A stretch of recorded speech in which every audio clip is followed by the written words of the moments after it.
Sveiki. Šį kartą noriu pasisakyti apie vieną keistą žmonių ypatybę susijusią su pagyrimais ir komplimentais. O ji man kartais pabado akis ne vien realiame gyvenime, bet taip pat ir knygose ir aprašymuose. Dalykas tas, kad daugybė žmonių, norėdami pagirti kitą žmogų, kitą kultūrą ar gebėjimą, būtinai sumenkina save, savo kultūrą arba savo gebėjimą, lyg tai nebūtų įmanoma tiesiog kito pagirti, pabrėžiant jo gerąsias puses, grožį, pasiekimus ir panašiai. Galbūt parodant didelį kontrastą atrodo, kad labiau išryškės giriamas dalykas ar savybė, tačiau dažniausiai kažkaip nueinama į kraštutinumą ir gaunasi netgi šaržas, nors turėjo skambėti rimtai. Neatrodo gera strategija, kai vienas dalykas iškeliamas, atleiskite, kaip š ant šakių, o kitas dalykas sumaišomas su purvais kaip visiška priešingybė. Tai neįtikina manęs. Tai va kažkaip tai noriu apie šitą dalyką ir pasisakyti. Pirma, tai labai dažnai pasitaiko, ypač ryškiai tai matosi keliaujant po kitas šalis, kad žmogus norėdamas pagirti kitą kultūrą, papročius, aprangą ir panašiai, kas yra šiaip labai miela ir gražu, suniekina, supeikia savuosius, lyg jie būtų absoliuti priešingybė. Pavyzdžiui, dažnai skaitant arba net ir girdint apie apsilankimus islamiškuose kraštuose arba kalbantis su ten pabuvojusiais žmonėmis girdėti susižavėjimo balsai, kaip ten viskas tobula, puiku, nėra skyrybų, laikomasi moralinių standartų ir nuostatų, moterys ten doros ir kuklios ir panašiai. Ir paskui būtinai pridedama ne taip, kaip pas mus. Tada norisi klausti, come on, do you really mean it?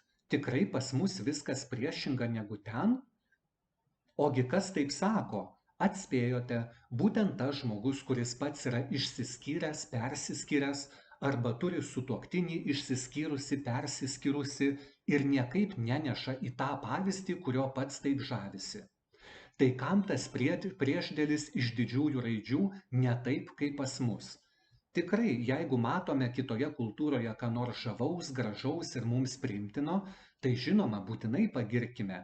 Tik nebūtina iš karto priešinti savo kultūrai, nes nebūna taip, kad kur nors viskas tik tai gerai, o kitur viskas tik tai blogai. Antra, pasitaiko gana absurdiškų palyginimų ne tik gyvai keliaujant, bet ir skaitant kelionių aprašymus, straipsnius, dokumentinės apybraižas. Tarkim, jeigu lankomasi ar aprašoma Europos išsivystymo lygio nesiekianti šalis ar kultūra, o ten be jokios abejonės tikrai yra super gražių ir pagirtinų dalykų, tai neretai nueinama iki absurdiškų teiginių.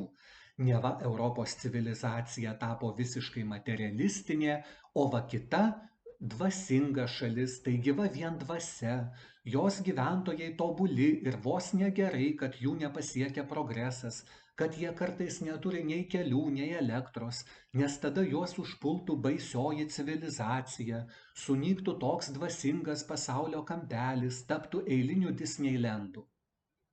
Na tad toks žmogus, norėdamas pagirti svetimą patinkančią kultūrą, linki jai niekada neturėti elektros, kelių, nes mums, turintiems galimybių iki ten atkeliauti, toks dvasinis Disneylandas primtinesnis ir įdomesnis negu į mus panašios šalis. Mes galėjom globalizuotis, bet kitoms šalims nelinkim net tokių paprastų išgyvenimo dalykų kaip minėtieji, net pykstam, kad jie jų nori ir prašo iš savo valdžios. Nepripažįstam, kad jeigu ne globali baisioji civilizacija, tai kaip savo uodegą mes matytume tuos tolimus kraštus, kuriuos dabar norime pagirti kartu visiškai supeikdami savo. Pavyzdžiui, esu sutikęs švedą, kuris man baisingai kritikavo Švediją, esą jis ten visai negali gyventi, žmonės Švedijoje nepakenčiami, todėl kiekvienais metais pusmečių jis išvyksta į Azijos šalis, kurios anot jo tobulos. Labai džiaugiuosi, kad jos jam patinka, nuostabu, man irgi Azijos šalis patinka, tik jis nepasako, kaip sakant, pasakęs A, nepasako B. Jis nepasako, kad jeigu ne ta siaubingoji Švedija, tai nebent šlapiuose sapnuose jis sapnuotų savo Indijas, Tailandus, Nepalus, keliaujant motociklu su vis skirtinga mergina kiekvieną kartą.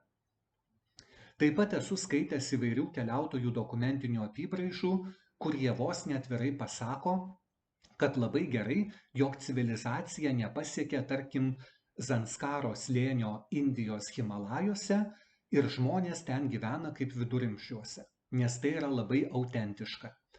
Na, mano supratimu, geriau jokio komplimento negu toksai.